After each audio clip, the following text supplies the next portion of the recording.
Welcome to Soulful Jewish Living, Mindful Practices for Every Day, with me, Josh Feigelson. I'm grateful you're here, and I hope you benefit from our time together.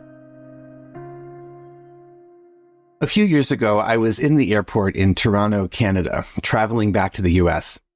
My wife is from Toronto, and we had been in town to visit family and friends. Now, when you're flying to the U.S. from Toronto, there's a funny thing. In almost any other international travel situation, you go through U.S. Customs and Border Control after you land in the United States. But in Toronto, you actually clear U.S. Customs while you're still in Canada. Like, there are uniformed U.S. Customs officers working under an American flag and a picture of the President of the United States while standing on Canadian soil. Whatever. Weird.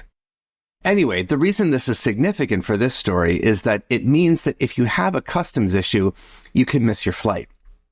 And my wife and I had some history with this, having once missed a flight because the U.S. border folks had some question about her green card. She has since become a citizen. So as I went through the line, I groaned when I got flagged for a random screening. Crap, we're going to miss our flight, I thought. I schlepped my bags to the appropriate place where a big burly guy asked me to open my suitcase and started going through my things. And of course, then I started thinking, did I pack anything I'm worried about here? And my mind alit on one thing in the suitcase. It was springtime, and my allergies had been acting up, so I had brought with me one of those sinus rinse squirt bottles. There wasn't liquid in it, but I got nervous. That could be weird, and it could be trouble for whatever reason. The customs guy continued through my things. He got closer and closer to that bottle. My heart was pounding a little more heavily. I was sweating a little more. I was so far beyond worrying about missing the flight at this point. I had started conjuring images of me sitting in customs jail because of my sinus rinse. I started cursing my allergies. Damn you, hay fever. And then he gets to the sinus rinse bottle. He takes it in his big, meaty hands, lifts it up, gives it a good look. And as we say in the business, I've got shkilkis. And then the moment comes. He opens his mouth. Sinus rinse, huh? I love this stuff. Crisis averted. I repack, go to the gate, and make my way home. God bless America. The thing I want to focus on in this story is my own normal but pretty unmindful reaction. You, listening to this, might be sage, patient, and wise. Maybe you notice that virtually all of the tension in this story was caused by me. It was the result of my own response to the situation. I was in a situation that was out of my control, and so often in those situations, our minds are desperate to try to assert control, even if that's just by making up a story about the reality that awaits. So my mind started spinning stories. We're going to be late. We're going to miss our flight. They're going to find the sinus rinse bottle and throw me in customs jail, and I'm going to be force-fed poutine and Molson beer. All of that is the mind's natural response to a stressful situation. Clinging, story spinning, circling the drain on a downward spiral. Had I realized it then, I might have seen that I had other options for how to respond. I could have asked myself, Self, what are you feeling in this moment? I could have noticed fear and anxiety. And I could have said, okay, fear and anxiety, that's a very normal response. But remember, you have no control here. So let's try not to stay there. What do you want to focus on right now? Maybe something more pleasant and in your control, like your breath. Having acknowledged the fear and anxiety, I could then choose to lovingly set them aside and focus on breathing, on being present from moment to moment. And that might have helped me to stay calmer, less nervous, less sweaty palmed. The Torah portion of Naso contains one of the most troubling passages in the Torah, one that I think is kind of all about this nervous, fearful, story-weaving response. The passage is called the Ritual of the Sota, and it describes the biblical procedure for when a man suspects that his wife might have been unfaithful. I'm not going to get into the particulars here, but it's an uncomfortable sequence. Either way, though, like everything in the Torah and in life, I believe we can and should ask, what can we learn from this? And what I learned from the Sota passage is a lesson about trust, about how we spin these stories in our minds. Because the essence of the situation the Torah describes is that this couple doesn't communicate. And in the absence of communication, the mind starts to imagine stories, often bad, distrustful stories about other people.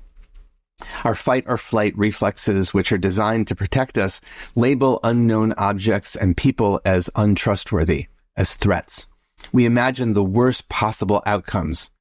In my case, my mind immediately went to, this big customs guy is going to think my sinus rinse bottle is the weirdest thing he's ever seen, and that's going to lead him to judge me unfavorably, and that's going to land me in jail with the poutine, which I can't eat anyway because it's not kosher, so I'll starve. Oh man, oh man, oh man, and so on. We do this all the time. We label people who live in a different part of town as weird or dangerous. On social media, we make snap judgments about other people we don't know and hop on the bandwagon of this or that slogan. In politics, we lump people together and call them evil without even getting to know them as human beings. It's all the same thing, that fearful, anxious fight or flight reflex, conjuring stories, sowing distrust. Most of the time, it isn't mindful.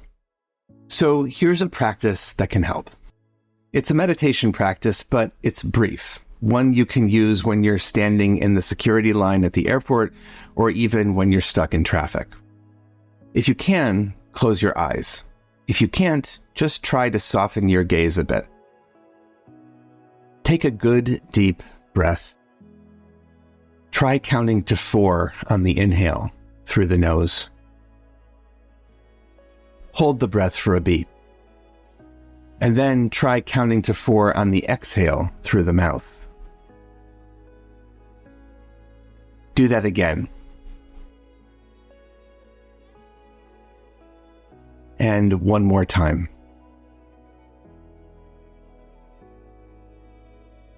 And now just notice what emotions are present for you. It could be calm, which is great. It could be you're experiencing some agitation. Maybe there's some fear or anxiety there. Just practice noticing it.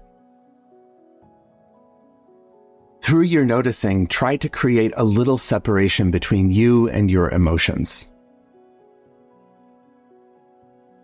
Feel into the reality that you can actually be more in control than you might think. And now, from a slightly calmer place, ask yourself, how do I want to show up in this moment? Do I want to be reactive, fearful, angry? Or could I respond in another way? One that is wiser, richer, more assured. That choice is yours. That's your control right there. And if you need some help choosing that wiser response, remember that I'm here believing in you, cheering you on. Blessings for the journey. Know that I'm on it with you.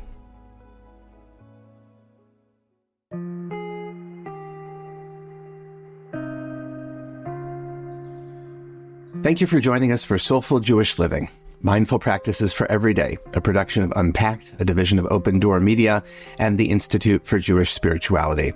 This episode was sponsored by Jonathan and Corey Califer and the Somerset Patriots, the Bridgewater, New Jersey-based AA affiliate of the New York Yankees. If you like this show, subscribe, give us 5 stars, and write us a review on Apple Podcasts. Check out Jewish Unpacked for everything Unpacked related, and subscribe to our other podcasts, and check out the Institute for Jewish Spirituality. Most importantly, be in touch. Write to me at josh@jewishumpacked.com. This episode was hosted by me, Rabbi Josh Feigelson. Audio was edited by Rob Pera, and we're produced by Rivki Stern. Thanks for joining us.